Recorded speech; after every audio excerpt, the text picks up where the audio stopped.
Well, welcome back to another Concept Soup video. Well, how have you been? I had a lovely Christmas, how about you? So we are looking at a laptop today, coming for just a very, what I thought was going to be a very simple repair, but it's an old banger. It's a 4GB Novatech thing. I think it's worked out later. It's got a Pentium dual core in it or something. So the complaint was he forgot his username and username password. So I find the easiest thing to do is just take the storage drive out and reinstall Windows.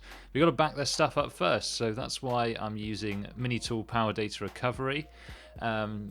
This is just the tool I tend to go for, but sadly it wasn't able to get everything. Some of the file names were just too long apparently, so I just copied the user folder over, which has all the documents, photos and stuff in, which the customer said would be fine. So once I've wiped it, I've chucked it back in, and I thought this might be a good opportunity to upgrade to Windows 10 because it had Windows 7 on it before. But Windows 10 obviously is much more secure. Windows 7 is becoming end of life. So we thought, yeah, let's get Windows 10 on, and it installed okay. I run the Windows 10 debloater to try and get it to run a little bit faster. And then the problems began. So I run Windows Update, and it did a few of them okay. Installed all the updates and everything, and then as soon as I log back in, which we'll see in just a moment, I load up the check for updates. It tries to install the Intel graphics driver, and then once it tries to install that driver, you just get a black screen and nothing comes out of it. So that made me think, well, it's an old CPU, so it might not actually run on Windows 10, which is kind of crazy. Or it might just be that the driver supplied doesn't work on Windows 10. So I thought, well, alright, let's go with Windows 8.1 then. It's still supported, so it'll be okay to use online. So I install Windows 8.1, get the graphics driver, actually just get the file off the website this time, try to install it, and as you might have guessed, the same thing happens again. Which very, very frustrating experience, really. So we know that Windows 10 and 8.1 don't work, so let's go back to what we did know. But before that, I tried doing a DDU, just in case, maybe the driver didn't work or something. So I re-downloaded the driver. I tried it with the Windows Update version, and I tried with the one I downloaded from the Intel website. It just doesn't work. So that was pretty much the end of the Windows 8.1 journey. So I thought, yeah, let's go for a Windows 7. And I realized you can't actually download Windows 7 from Microsoft. So I had to get the Windows ISO downloader file, which I have rattling around on my test bench PC, which does let you get a Windows 7 ISO. So I just did that, popped it in, downloaded the Windows 7 ISO. I was like, I can't believe I'm going. Is it 2012 again? Am I going back to Windows 7? But I thought this is really the only other thing I can think of. So what the app does, it gives you a link to download Windows 7 ISO like that. I've got a folder here with all the motherboard drivers on it. They will come in a single package, which is really handy. It's the Pegatron. I haven't seen a Pegatron in a long time.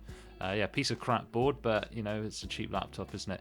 So our ISO is downloaded. I'm copying all of the motherboard drivers over to an external SSD, which I find is a lot better than a memory stick, just because the 4K read and writes are a lot faster. So now I want to burn that Windows 7 ISO to a different USB stick, just a plain USB stick. So I use the ISO I downloaded in Rufus. I put it on the memory stick. Make sure it's in MBR, because it's got an old BIOS. Make sure you tick the box, that kind of thing, because it's not going to run off UEFI because it's so old. So we'll start that up. We'll let it do its thing. Because it's a USB 2 drive, it does take a long time. So we're not going to sit around waiting for Rufus. We'll come back later in the video when it's done. And here we are. So that is now done. And one thing you should really do when you're doing any kind of Windows memory sticks is always safely remove them, because it actually doesn't really damage them. It's just that sometimes Windows will flash up saying, oh, this drive has errors, when it doesn't. But by safely removing, you do avoid that. So I've installed Windows 7. I didn't want to show you all that because it's pretty boring.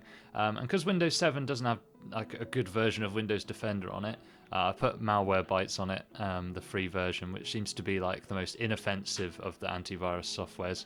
Of course, if you're running Windows 10, you don't need to put any antivirus on it because Windows Defender is pretty solid. So here I'm just checking that the virus software is recognised in Windows, and it is. Just run a scan to check it's working. We'll go back and do that later. And there we go. So we installed all the drivers and everything, and this is just restoring all the user data. I'll put it into a folder called customer data, and then that's it. It's done. So basically just seeing me put the screws back on the laptop now, but my God, what a pain in the ass. So this job really, it should have been it should have taken me about an hour to back up all that data, put Windows back on and get it ready for the customer. And in most cases that would be true, but this time I had to do Windows 10, Windows 8, Windows 7. I had to do loads of digging about, how can I get this to work? And it was just a real pain in the ass, really. So, yeah, one of those things where it's not as easy as it first seems. But there you go. That is life, I suppose, isn't it? So thanks very much for watching. We've come to the end. So basically this PC is only going to really be used for vehicle diagnostic software, so it doesn't really need to be connected to the internet. So having it run on Windows 7 is actually fine for this laptop. But if this was for a regular home user, I would say, yeah, it's time to bin it and do it properly.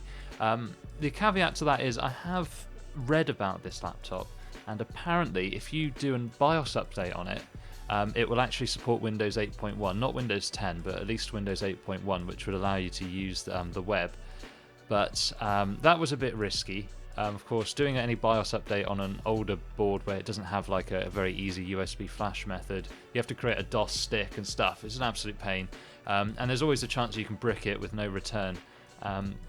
So I wasn't really comfortable doing that with that.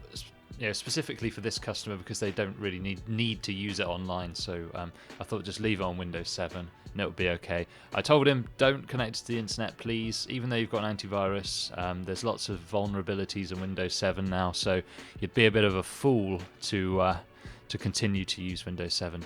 So there you go. An easy job turned difficult. So if you like this kind of content, it's a bit different to my usual stuff.